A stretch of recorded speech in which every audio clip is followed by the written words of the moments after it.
Southern Ohio Farm Show. This is Gigi Neal of OSU Extension in Claremont County, Agricultural and Natural Resources Educator. I'm James Morris, the Agricultural and Natural Resources and Community Development Educator for The Ohio State University Extension in Brown County. Hello, my name is Richard Purdon. I'm with The Ohio State University Extension.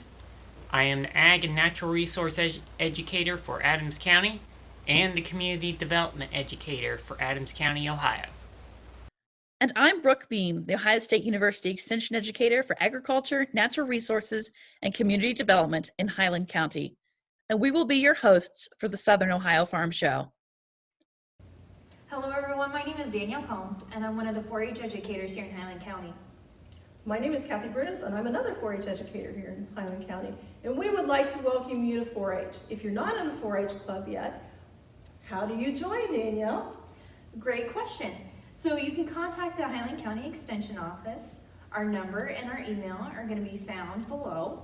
There's a lot of clubs in the county, isn't there? There are more than 30 clubs here in Highland County. And if I'm right, there's over 200 projects that you can choose from. Not just animal projects, but we have all kinds of different projects. I'd like to tell our older 4-H members is about the Teen Leadership Council. This year, I am serving as the Vice President of Leadership on the Ohio 4-H Teen Leadership Council. And we have a really wonderful group of teams from around the state that work together to facilitate luncheons, statewide events, and other things like that, as well as working within our council to develop leadership skills and the things that you can carry from your 4-H career into your future college or career aspirations. This is a really amazing opportunity, and again, I would recommend it for anyone who's interested in taking that next step in their 4-H career. Applications for this are available in the fall, and I look forward to seeing all of you and taking advantage of that opportunity in the future. And here are some of our other junior leaders to tell you about the projects that they take. If you're thinking about joining 4-H but you are unsure why you should, here are some reasons why. It's a good opportunity to improve your leadership skills. You can also improve your public speaking. You can learn more about different topics by completing projects and attending different events. If you want to be in 4-H but you don't want to take an animal project or you can't take an animal project, there's still plenty of other things for you to be able to do. There are plenty of different special interest projects where everyone can find something that they are interested in doing. Some of the ones that we have done are cats, cooking, first aid, photography, and laundry. Hi, my name is Anne-Marie Ogden, and I have been at 4-H for 9 years, including Quiverbuds. The type of projects that I do are cooking, sewing, and I also show dogs. The dog that I show currently is named Scotty, and he is a Scottish Terrier. The groups and 4-H projects that I'm a part of are Canine Commanders, in which I take my dogs through and my cooking and sewing, and then I'm also part of Junior Fair Board and Junior Leaders and FCS Board. The reason that I joined 4-H was to make new experiences, have new leadership opportunities, and to make new friends. Thank you. Hi, I'm Dawson Osborne. I'm a senior in Lynchburg Clay High School, and I've been on the Highland County Junior Leaders for 5 years. Last year, I served as president of the Junior Leaders. Being involved in 4-H has been one of the most beneficial things for my life so far. When I first got involved in 4-H, it was mainly just to show cattle, which I do love doing and is still to this day my favorite project. However, I was able to widen my range and go out into multiple nutrition and leadership projects, which I have qualified to state fair before and had much success in. I couldn't be prouder to be a member of 4-H and would encourage anyone who is looking to prepare themselves for their life ahead to join 4-H. Thank you. Hi, my name is Kaya Cheney, and this is my 11th year in 4-H. I show various FCS projects such as sewing, cooking, art, and photography. I also show animals such as dogs, goats, and hopefully this year sheep. I have 2 dogs. My first dog is an Australian Shepherd, and his name is Neptune, and my second dog is an Aussie Doodle, and her name is Ace. I am in various clubs such as Canine Commanders, Fantastics, FCS, Junior Leaders, Junior Fair Board, and 4-H Committee. The reason I decided to do 4-H was for the experience. I like presenting the judge all my hard work, and hopefully it pays off with a ribbon or maybe even a plate. And the reason I am in all these extra clubs is to hopefully gain more scholarships one day. I'm hoping that it'll help pay for my college as it's very expensive. Okay, so these are BB's babies. You can see sometimes they're big, sometimes they're not, but sometimes they'll be really, really small, and that's called a peanut. You usually don't keep those because they can't be shown. But you may think like, oh, maybe this one's a peanut, but peanuts are really, really small. They're probably only about that big when they're born. But yeah, this is a broken black right here. This one's also a broken black, and then that one's just a black. Thank you guys for listening to my presentation. I hope this really encourages you guys to join 4-H this year, because it really is a really amazing thing. Much for your time, and I'm very, very excited to see all of you taking advantage of the things that you can do in 4-H outside of the projects you take in your club. I'm Gigi Neal with OSU Extension in Claremont County, Agriculture and Natural Resources. And today we're at the Claremont County Park District at Pattison Park, bringing you information about maple syrup production. You can find more information at ClaremontParks.org. Hi everyone, I'm Robin from the Claremont County Park District, and we're here at Pattison Park where we have maple syrup making going on. I'm in the sugar shack, and out behind us we have a trail through our sugar bush with maple trees that are tapped. We have a number of things going on here, and you can just come visit anytime in the next 2 weeks and see our maple setup on the trail. But we'll be opening up the whole sugar shack as well for our maple open houses, and you can check our website at ClaremontParks.org under naturalist programs to see what we have going on here. So, well, first off, we have hand drills that we're making our holes with, mostly because we have a lot of kids coming through and it's fun for them to use. You are welcome to use a power drill if you're drilling your own tree. But we'll get a drill bit that's the right size for our spile here. And the spile is kind of a hollow tube that you can stick into the tree. This one is 5/16 of an inch. A lot of the older ones are larger than that, but they realized the smaller hole they make, the healthier it is for the tree. And I have already sanitized this drill bit and rubbing alcohol because we don't want to spread diseases between the trees. So we'll drill down into there, and we'll go about 1.5 inches deep for these spiles. That allows a little area at the end for the sap to pool, and then room enough for the spile to fit in so it will flow out. You also might notice that I've gone at a very slight upward angle, and that's just so the syrup will flow down out of the tree. If you went upward, it's just going to pool and sit down in the tree. So we'll get that and take it out. Then I have here just some clean water. We'll spray that out, clean any wood chips that may have gotten in, and that helps keep the tree healthier and helps prevent bacteria from forming in there, so it makes the tap hole work a little longer. We'll stick that in and just kind of gently hammer it in.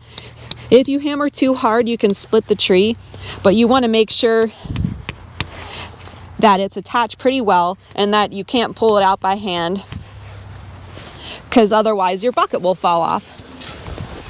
So with ours, we just then hang the bucket. Apparently that's too far in.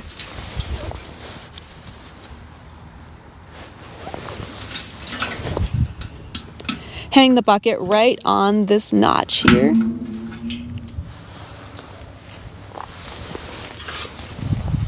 And we put a lid on. And lids help keep all of that wood chips and stuff out of it, and a lot of animals will want to drink out of maple pails because to them the sap does taste really sweet, even though it doesn't to us. So that's tapping a tree. I'd like to note that this is a walnut tree, not a maple tree as well, so you can tap a few other kinds of trees including walnut. And this year we're going to try and make a little bit of walnut sap, which I've never tried before, but I hear it tastes different. The syrup and the sap will taste different than the maple. So that'll be interesting. We're going to visit our sugar bush trail and collect some sap. We have a number of maple trees that are tapped here. We have, I believe, 23 when we counted them. We're not always great at counting all the trees. And then we have 3 walnut trees that are right up here.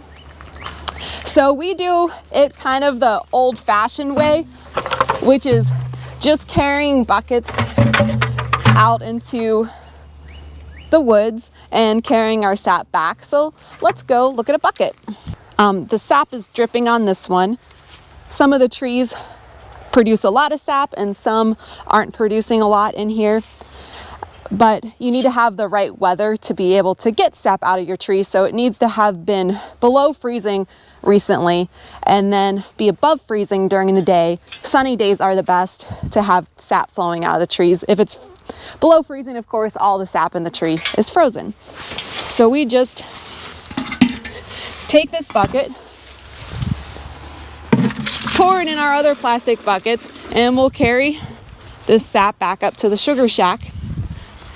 And more professional and modern sugar bushes, they'll have a series of tubing that's often run by a vacuum pump, and they'll pump all of their sap to their sugar shack, which just sounds amazing.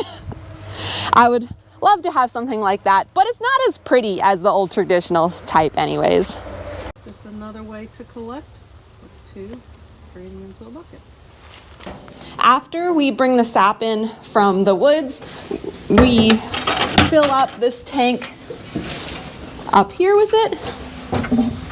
And I'm going to filter the sap because things like chips of wood, bugs, all kinds of little bugs trying to eat sap can be in it, and we want to get that stuff out before it gets in our evaporator. And we'll filter the syrup again later on. So I'll just stick the filter in there.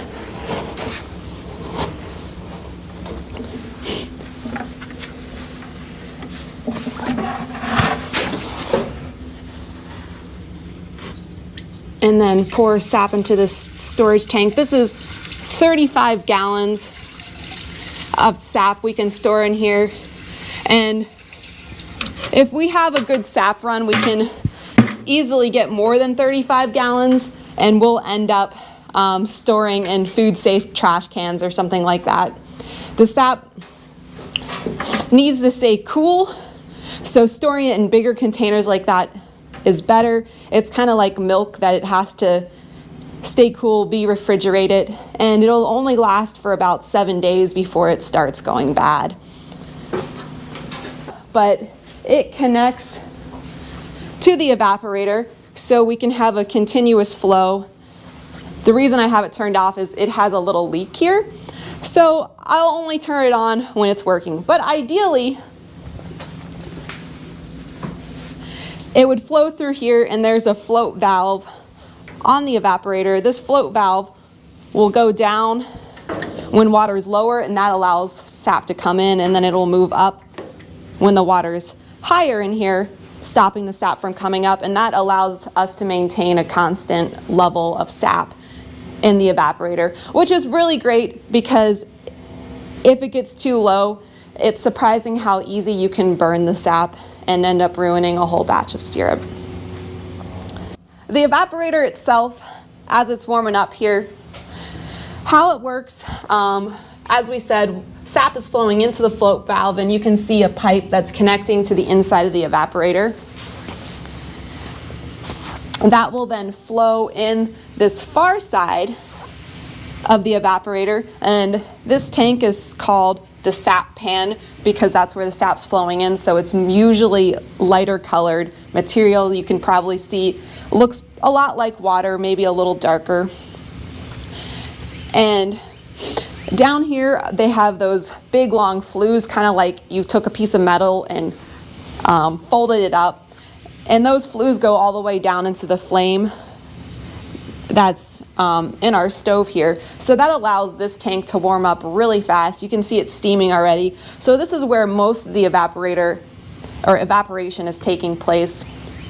And we need to go all the way from 2 or 3% sugar in the sap we're collecting to 66 or 67% sugar in syrup. So you're evaporating a whole lot of water off. And that equates to, it takes about 40 gallons of sap that we collect to make 1 gallon of syrup. So it's really going down. So sap will flow in here, then you have a tube on this side, and the fresh sap coming in is kind of pushing the more sugary sap through the evaporator. And that continues as we move on to our syrup pan. This one's usually a little yellower. Right now, none of this sap is quite syrup yet. It's all pretty light sap. So you can see the syrup color a little bit, but same thing will happen. The sap kind of weaves back and forth like a lazy river going through here, and eventually, once it's sugary enough, you take it out on this valve. And we don't actually have full syrup most of the time when you're taking the sap, or almost syrup as I like to call it, out. So most of the time, the sap you're looking at here, when we're taking it out, it's only going to be around 50% sugar because it becomes hard to control the temperature of the oven using wood or burning wood here. It can be pretty hard to make sure that you don't burn it.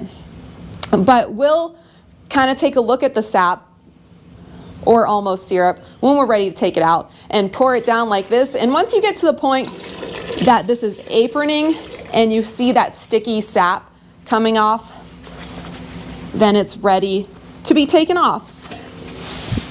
And we can also use a hydrometer to measure that. Usually when I'm just taking the sap or almost syrup off, I don't use a hydrometer because we're still going to be doing a little bit more cooking in the future. When we take it off, and this is the part for you guys, I'm not sure, since we only recently got sap, we don't have any syrup to be filtered at the moment. But what we would do is put this under that valve, open the valve, and let it go through this synthetic filter. It feels a little like felt. We'd catch all of that in a bucket and take this bucket to what's right behind you, which is a gas-powered little mini evaporator. This is kind of a little mini evaporator, and it's just one big tank inside. And really, you can use almost anything as an evaporator. We have a fancy one over there with the flues, but just a pot works as an evaporator. So we'll pour that almost syrup into here. That's about 50% sugar. And, oftentimes I'll actually filter it even a second time. So I'll pour it through this other filter. Because there's a lot of small particles of little tiny sugar sand. And no matter how much we filter, there's usually a little bit left in this syrup, but I try to get out as much as I can. So we'll pour that in there and just attach that right to a tank, and it can slowly boil in here. This one has a thermometer attached right to it, and that helps out a lot because we're going for 7 degrees above boiling point is how hot we're trying to get the syrup to be. So we can watch that thermometer, and when it's getting to the right point, just shut the tank right off, and we don't have the syrup heating up anymore. And this is when I'd actually use a hydrometer to measure the content of our syrup, and we can look at this with sap. This hydrometer basically has a scale of sugar content on it. You can see with the lower numbers at the top and the higher numbers at the bottom. They call this a Brix scale, but it translates directly to percent sugar. So if you see 65 on there, that's 65% sugar. These things are really fragile, so we have to be careful with them all the time. It's basically hollow glass with a heavy metal material down in the bottom. And We measure the sugar content by how dense the liquid is. So the farther down this sinks, the more watery it is, while the higher it goes up, the more syrupy it is. As you'd imagine, syrup is denser. And it might be hard to see in there, but I drop this down in, and wherever the surface of that liquid touches the hydrometer is the percent sugar. If I let this one go, it's probably going to go pretty far down because this is mostly sap right now. So we have our glass jars that are sanitized and clean. Often we buy brand new ones each time, but if we're reusing any, we have to boil them just like you would with canning. And then all you have to do, the nozzle of this fits perfectly onto our glass bottle, and you'd open it up and fill with syrup, and try not to overflow it, and close it exactly at the right time and put your lid on. So it's a really cool little evaporator we have there. Multiple grades of syrup, they used to be classified differently, but now they're all called grade A. In the past you had grade A and B and so on. And in the past the light syrup was classified as the best syrup, while as you go farther this way, the dark was the worst syrup. And that's because this light one only has a little bit of maple flavor, so it's kind of a delicate light flavor, while the dark was just so mapley that if you tried to use it for anything besides pancakes or something you really want it to be maple flavored, it might be overwhelming. So they're all grade A golden, and then grade A amber, and grade A dark. And that just depends on what kind of syrup flavor you like, if you like yours really strong or really light. I'm the really strong direction. I like mine to be stronger than this, maybe even burnt a little bit, so it's super mapley flavored. And we'll actually grade, so I have one somewhere. I'll fill this with the syrup and compare to the other three to determine what grade our syrup is. Thank you, Robin. We certainly appreciate you taking the time to talk to us about maple syrup production. It is definitely a labor-intensive process that yields some very sweet treats. For those of you who are interested in learning more about maple syrup, tune in next week where we'll discuss what other products can be made from maple syrup and how you can use maple syrup in your kitchen at home for some sweet treats that go beyond breakfast. If you've been driving around Clinton, Greene, and Montgomery counties since Monday of this week, you may have seen a very unique piece of machinery traveling the roads. A 767 fuselage has been moved from the Wilmington Airpark to the Wright-Patt Air Force Base.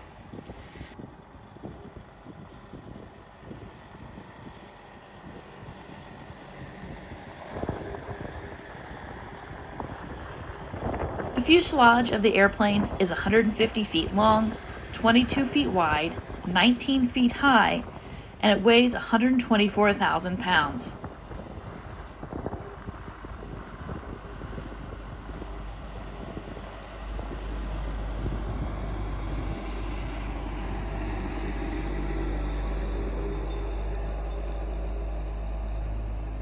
The plane will be used as an air medical trainer once it reaches its final destination.